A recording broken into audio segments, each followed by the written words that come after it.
156 crore 49 station, एक पूरा SCADA system. नाम है डी वाटरिंग स्टेशन, काम है पानी निकालना। लेकिन श्रीनगर के केस में सवाल ये है कि ये डी वाटरिंग स्टेशन है या डी बजटिंग स्टेशन। जरा गौर फरमाए। Jhelum Tawi flood recovery project के मुताबिक श्रीनगर में 49 डी वाटरिंग स्टेशन अपग्रेड होनी थी, जिनकी लागत थी 124 करोड़।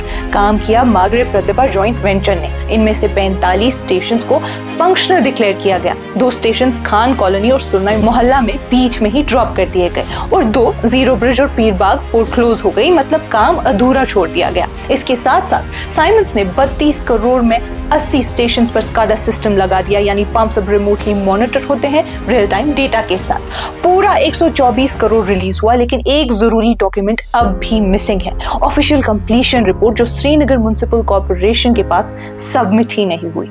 मतलब पैसा स्पेंड है, काम डिक्लेयर है, मगर फाइल के मुताबिक प्रोजेक्ट अभी भी क्लोज नहीं हुआ। मई 2026 में CAG सरकार के अपने ऑडिटर ने इस प्रोजेक्ट पर बड़े खुलासे किए। 250 करोड़ की एनोमलीज रिपोर्ट हुई। सबसे अहम बात डी वाटरिंग स्टेशंस के बारे में थी।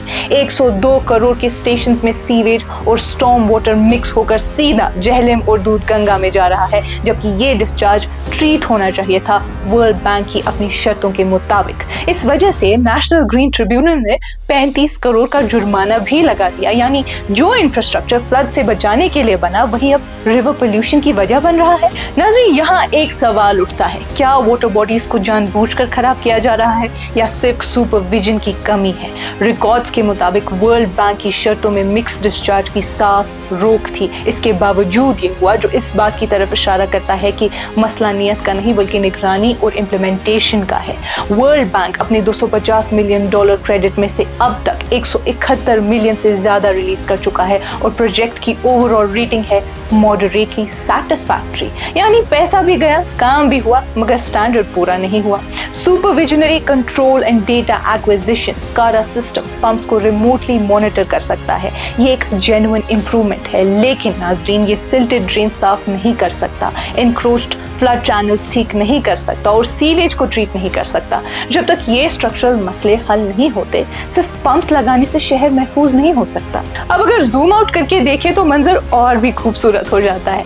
पूरा JTFRP अब 1537 करोड़ का हो चुका है। वर्ल्ड बैंक ने 1465 करोड़ ऑलरेडी दे भी दिए हैं और डेडलाइन दिसंबर 2024 से सीधा अगस्त 2026 पहुंच चुकी है। मतलब प्रोजेक्ट भी एक्सटेंशन मांग रहा है, किसी असाइनमेंट की तरह। तो नाजरीन, अगली बार जब कोई कहे कि श्रीनगर अब स्मार्ट हो चुका है, याद रखिएगा, स्मार्ट सेंसर लग सकता है मगर सीवेज खुद को ट्रीट नहीं कर सकता और कंप्लीशन रिपोर्ट खुद को फाइल नहीं करती। 156 करोड़ का काम हुआ, स्टेशन ने पानी निकाल दिया। अब कोई सरकार से भी सच निकाले।